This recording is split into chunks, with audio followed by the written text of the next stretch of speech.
সংবিধান যা বলবে আমরা তাই করব, বন্ধুদের পরামর্শ শুনব, কিন্তু সংবিধান থেকে আমরা এক চুলো নড়ব না।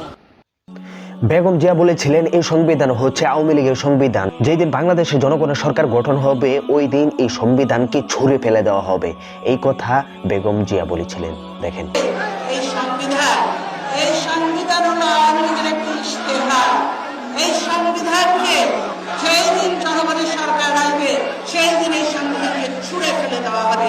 এই সংবিধান মির্জা ফখরুল ইসলাম আলমগীরও নির্বাচনের আগে তিনি বলেছিলেন এই সংবিধান হচ্ছে আওয়ামী লীগের সংবিধান আর এই সংবিধান আমরা মানি না।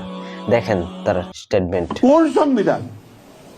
এটা আওয়ামী লীগের তৈরি করা সংবিধান, তার নিজের স্বার্থে, দলের জন্য। এই সংবিধানকে কেটে আর এক তৃতীয়াংশ তারা করেছে একজন ব্যক্তির জন্য।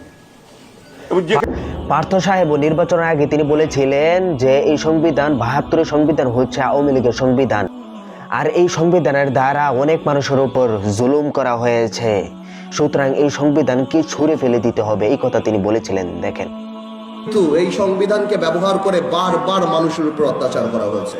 সুতরাং এই সংবিধান যেই সংবিধান মানুষের কথা বলে না, সংবিধান যেই সংবিধানে মানুষের ইচ্ছার প্রতিফলন হয় না, মানুষের ভবিষ্যৎ দেয় না, মানুষের প্রোটেকশন দেয় না, সেই সংবিধানকে মানুষ ছুঁড়ে ফেলে দেবে। যে সময় আওয়ামী লীগ ক্ষমতার মধ্যে ছিল তখন তারা এইসব বক্তব্য রাখছে যে আমরা ৭২-এর সংবিধান আমরা মানি না, আর ওই সময় আওয়ামী লীগ বলেছিল যে আমরা সংবিধান থেকে এক চুল পরিমাণ আমরা নড়বো না।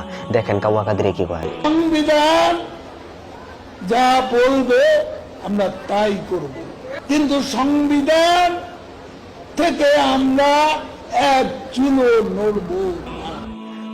শেখ হাসিনার আমলে তারা এই সংবিধানকে মানে নাই, আর এখন তারা ক্ষমতার মধ্যে আসে এখন তারা বলতেছে আমরা সংবিধান অনুযায়ী আগেও চলেছিলাম, এখনো চলছি, সামনেও চলবো। দেখুন সালাউদ্দিন সাহেবের বক্তব্যটা।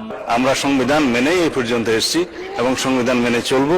সামনের দিনগুলোতে আমরা সাংবিধানিকভাবে রাষ্ট্রকে এগিয়ে নিয়ে যাব। যেই পার্থ সাহেবে বলেছিল এই সংবিধানকে ছুঁড়ে ফেলে দেওয়া উচিত, সেই পার্থ সাহেব আজকে পার্লামেন্টের মধ্যে বলতেছে যে আমরা সংবিধান কেন ছুঁড়ে ফেলবো, আমরা সংবিধান মেনেই কাজ করতে চাই, এই কথা বলছে পার্থ।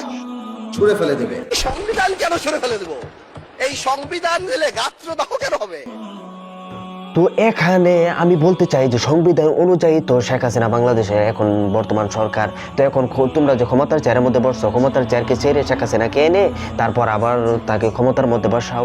সংবিধান অনুযায়ী এখনো শেখ হাসিনা বাংলাদেশের প্রধানমন্ত্রী, তো আপনারা কি করতেছেন? আপনারা কেন লন্ডন নাই? আপনারা দেশে কেন? সংবিধান অনুযায়ী তো আপনাদের জেলে থাকার কথা। কিছু মানবা আর কিছু মানবা না, তা হবে না, তা হবে না। হাসনাত আব্দুল্লাহ বুঝাই দিয়েছে যে কিছু মানছো আর কিছু মানতা না, এইটা হবে না। সংবিধানের কিছু কিছু ধারা মানবো, কিছু কিছু ধারা মানবো না। আমি কখনো কখনো সাংবিধানিক, কখনো কখনো আমি অসাংবিধানিক। তো আন্দালিব রহমান পার্থ সাহেব যে বক্তব্য দিয়েছেন, উনি বলেছেন ৭২-এর সংবিধানের কিছু কিছু বিষয়কে ওনারা সম্মান দিয়েছেন, তার মানে কিছু কিছু বিষয়কে ওনারা সম্মান দেয় নাই। ওনারা কেবল ওই অংশটাই মেনেছেন যে অংশটা ওনাদের পক্ষে গিয়েছে, যে অংশটা ওনাদের বিপক্ষে গিয়েছে এই অংশটা ওনারা মানেন নাই। তো আমি এই ভিডিওটা দিতে একটু দেরি করেছি। আমি প্রত্যেকটি ভিডিও দেওয়ার আগে আমি একটু চিন্তা ভাবনা করি, আমি একটু ঘাটাঘাটি করি, ঘাটাঘাটি করার পর আপনাদেরকে সঠিকটা জানানোর জন্য আমি চেষ্টা করি। তো পরবর্তী ধাপে যাওয়ার আগে আমি আপনাদেরকে বলবো আমার ভিডিওগুলো যদি আপনার ভালো লাগে প্লিজ আপনারা ফলো করে যাবেন।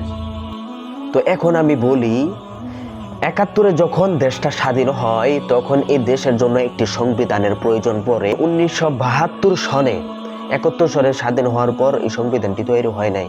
১৯৭২ সনে বাংলাদেশের জন্য একটি সংবিধান তৈরি করা হয়। আর এই সংবিধানটি কে তৈরি করে দিয়েছে জানেন? এই সংবিধান তৈরি করে দিয়েছে ইন্ডিয়া। এই কথা আপনি সাংবাদিক ইলিয়াসকে জিজ্ঞাসা করেন, সে খুব ভালো করে বলে দিতে পারবে। আপনি পিনাকি ভট্টাচার্যকে জিজ্ঞাসা করেন, সে খুব ভালো করে বলে দিতে পারবে। এই সংবিধান হচ্ছে ভারতের তৈরি। তো ভারতের তৈরি সংবিধান আমরা মানবো কেন? কেন মানবো আমরা ভারতের তৈরি সংবিধান? অনেকে বলে যে এই সংবিধান বেটা বাংলাদেশের মধ্যে তৈরি হয়েছে, যেই দেশের প্রাথমিক বিদ্যালয়ের বই ভারত থেকে ছাপিয়ে আনা হয়, আর এত মূল্যবান একটা বই সংবিধান এটা বাংলাদেশে তৈরি হয়ে গিয়েছে, এটা তো অকল্পনীয়।